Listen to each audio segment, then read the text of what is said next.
Hi everyone, my name is Steve Lillyston and you're tuned into Our Library, which is a 30-minute program sponsored by the lovely folk at the Masterton Library to let you know about some of the many new books that are being introduced into the library this coming month and some of the services that are on offer at Masterton Library. So Our Library is being broadcast to you today on Arrow 92.7 FM, your community access radio channel, and Wire Upper TV on Freeview channel 41. This program is broadcast live on the third Friday of each month at 3:30 p.m. and repeated on the fourth Friday again at 3:30. So let's get started. So I've split the books that are coming into the library into fiction and non-fiction, which I do every month. So first up in the fiction category is First Case by James Patterson and Chris Tebbets. Now, James Patterson, you probably know, collaborates with a number of other writers. A lot of the books he writes, I don't know whether he actually writes any books on his own, but this is with Chris Tebbets, who I've never heard of. It's called First Case.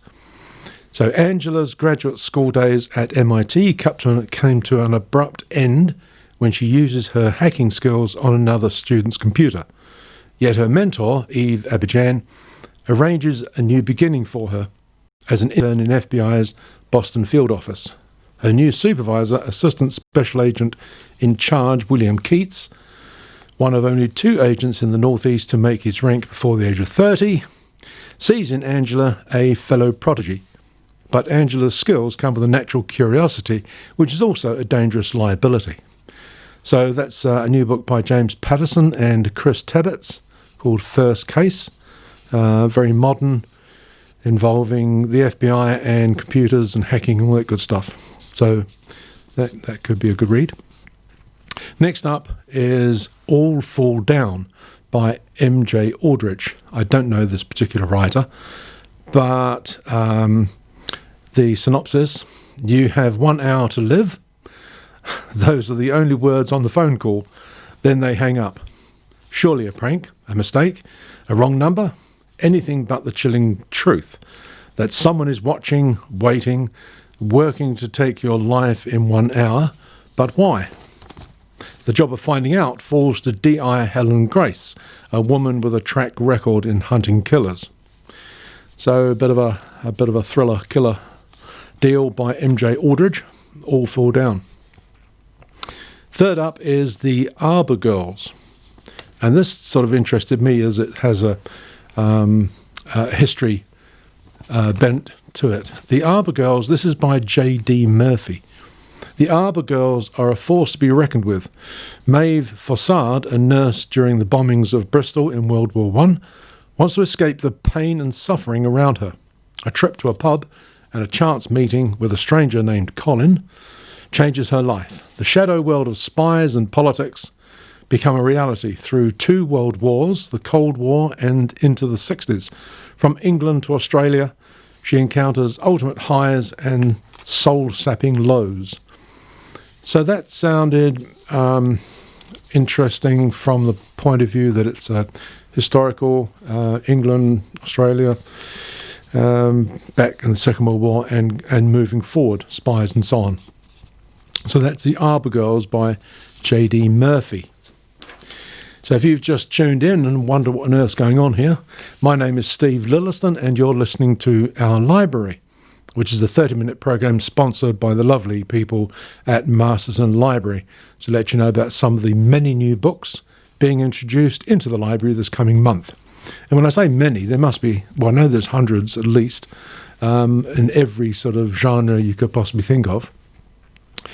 I'm not going to go through all those hundreds. This is just a smattering, a taster, if you like, of the books that are coming in the next month. I've already gone through 3 of them, just a brief description of 3 new books. The 4th one is Beyond Reasonable Doubt. Now, unlike the one that about Arthur Allen Thomas, you remember that very famous book. This is nothing like that. But it is written by Gary Bell QC and Scott Kershaw. Elliot Rook is the epitome of a highly successful old Etonian QC, or so everyone believes. In fact, he is an ex-petty criminal with a past that he has spent decades keeping secret. Until now. An unidentified young woman of Middle Eastern origin has been found murdered on the outskirts of Rook's hometown. Billy Barber, a violent football hooligan and white supremacist, who knows Rook from old, is accused of her murder. Barber insists that Rook must defend him. If Rook refuses, Barber will expose him, bringing crashing to the ground the life and career that Rook has spent his life building. The truth is there for the finding, but at what cost? So that's Beyond Reasonable Doubt by Gary Bell, QC, and Scott Kershaw.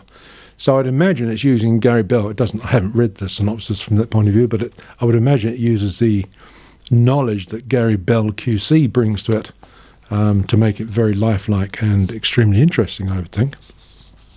Beyond Reasonable Doubt by Gary Bell, QC, and Scott Kershaw. Number 5 is Brave Girl, Quiet Girl, and this one is by Catherine Ryan Hyde. So I've read a few of her books, and I really like her style. She's very gentle. She writes about relationships, usually with a bit of a twist. But she's a lovely writer. Very, as I say, very easy, nice, pleasant, quiet style. This is Brave Girl, Quiet Girl by Catherine Ryan Hyde. Brooke is a divorced single mum, financially strapped, living with her mother, and holding tight to the one thing that matters most, her 2-year-old daughter, Etta.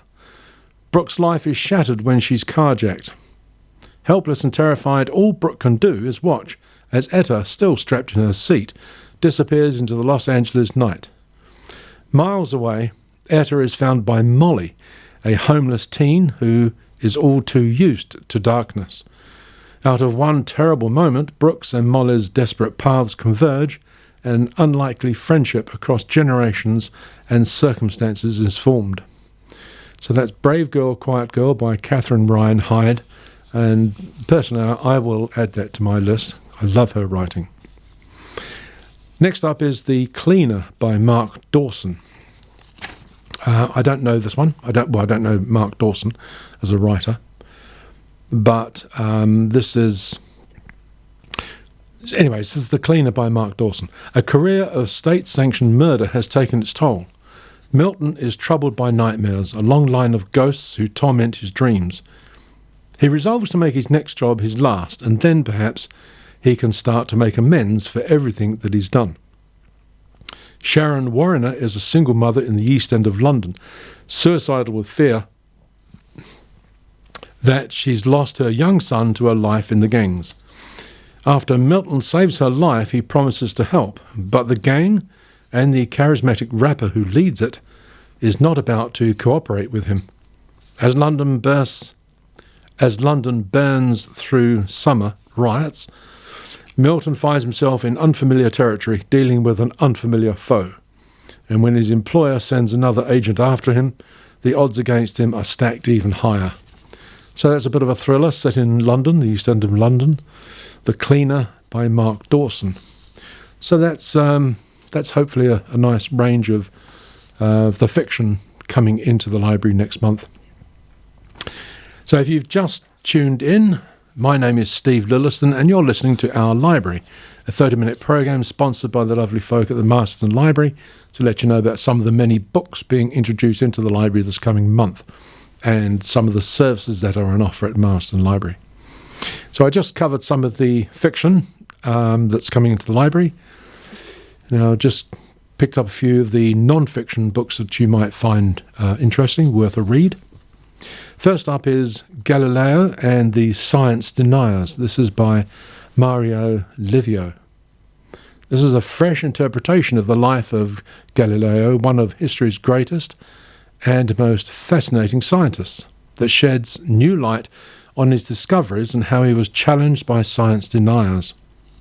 At present, we face enormous crises, such as the minimization of the dangers of climate change, because the science behind these threats is erroneously questioned or ignored. Galileo encountered this problem 400 years ago. His discoveries, based on careful observations and ingenious experiments, contradicted conventional wisdom and the teachings of the Church at that time. Consequently, in a blatant assault on freedom of thought, his books were forbidden by church authorities. That's got to be a riveting read, I would think. I don't know Mario Livio, possibly should, but I don't. But Galileo and the Science Deniers sounds good. Now, the next one, you're all waiting for this one. This is The Room Where It Happened. So this is by John Bolton.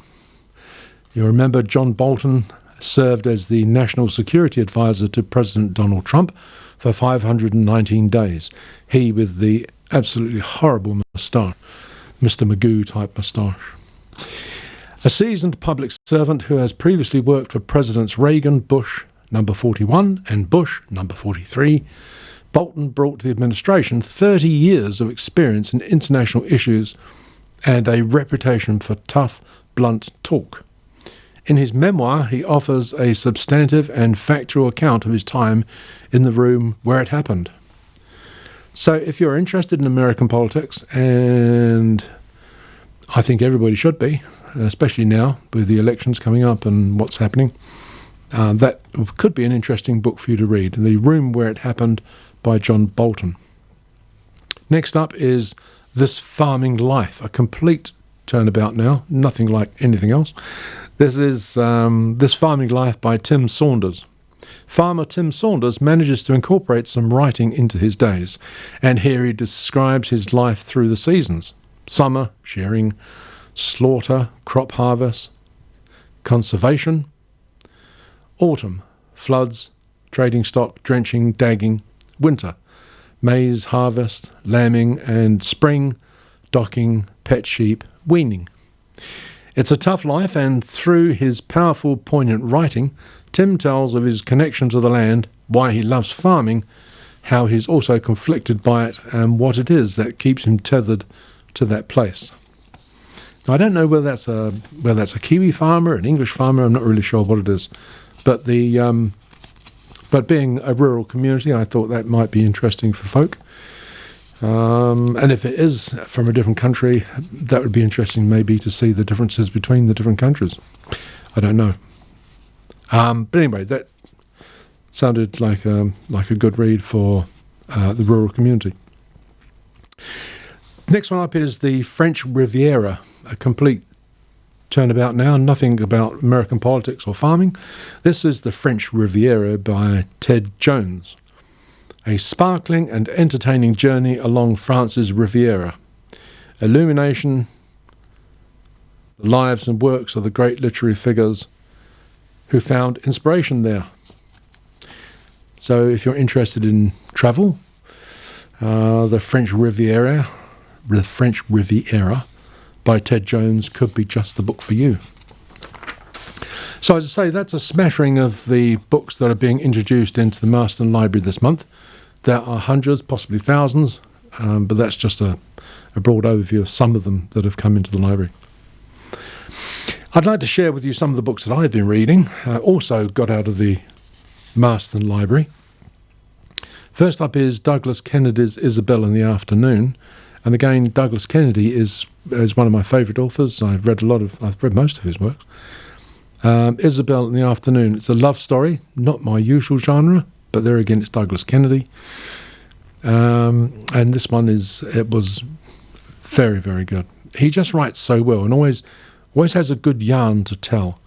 Isabelle is an older French woman and the young American on holiday in Paris just after leaving university and before attending Harvard falls for her, and this is the story of their relationship over the years. I just love this book. It was really, really good. So that's Douglas Kennedy's Isabelle in the Afternoon. Second one was Camino Winds by John Grisham. So it's always a pleasure to read John Grisham. I love John Grisham's work. Again, I've read most of his work too. So this one is set in Camino Island off the coast of Florida, where a murder is committed at the height of a massive hurricane. And the book follows the efforts of the friends of the victim trying to find justice. It has the same characters as appeared in Camino Island, which John Grisham wrote 3 years ago or so. Book starts off slowly but picks up the pace just as I was starting to get a little bit bored, which I thought was really clever writing. It must know that the reader is getting bored about now, because it just went sort of on and on a little bit, but then it picked up and it got more and more exciting as the book went on, and it finished up on a real high note. I love the book. Camino Wins by John Grisham. And third book I read this month was A Traveller at the Gates of Wisdom by John Boyne, an Irish writer. And I have read most of his works as well. This is a new book by John Boyne. And it was really interesting. The style that he used was to build a story, but he starts 2,000 years ago, and then he moves forward in time, but with the same characters. Different names, but you know they're the same characters. And it moves all the way forward to the present day. It actually ends up 80 years into the future, I think it is. But it's in the future anyway. And where mankind ends up after the natural disasters that permeate the earth. So that was A Traveller at the Gates of Wisdom by John Boyne. I lucked out this month. I read 3 fantastic books. I really enjoyed all of those. Sad to put them down, actually. I'm currently reading The Mystery of Charles Dickens. This is by A.N. Wilson. He's a historian, literary... I think he was a literary professor. But his knowledge of literature and history is just second to none. You see him on TV. He's done a number of shows on TV, historical shows. Anyway, this is about the mystery of Charles Dickens, looks back from the legendary writer's death to recall the key events in his life. And in doing so, A.N. Wilson seeks to understand Dickens' creative genius and enduring popularity. So I went through a Dickens phase, about 20 years ago now. I quickly got over it, though. But I'm really enjoying this book. I know a little bit about Dickens, but his analysis of Dickens and why he writes as he does, and the characters that he uses and where he gets them from, is just a fascinating read. Fascinating to look at Charles Dickens and what makes him Charles Dickens, and what would have stopped that happening. That's also an interesting thought. So that's The Mystery of Charles Dickens by A.N. Wilson. And yes, I think that's it for me, really. This is so I'm Steve Lillyston. I've just done a program called Our Library. Check out the Masterton Library on Facebook and see the wide varieties of programs they have on offer there for the young and old. There's always something interesting on the Masterton Library's Facebook page. So this is Our Library. It's a 30-minute program sponsored by the folk at Masterton Library to let you know about some of the many new books being introduced into the library this coming month and some of the services that Masterton Library offers. So I think we'll wrap it up for today. That's thank you for tuning in. I hope you enjoyed the show. Please tune in again next month. Broadcast of Our Library, which will be on Friday, September 18th at 3:30 on Arrow 92.7 FM, your community access radio channel, and Wairarapa TV on Freeview channel 41. So until then, happy reading.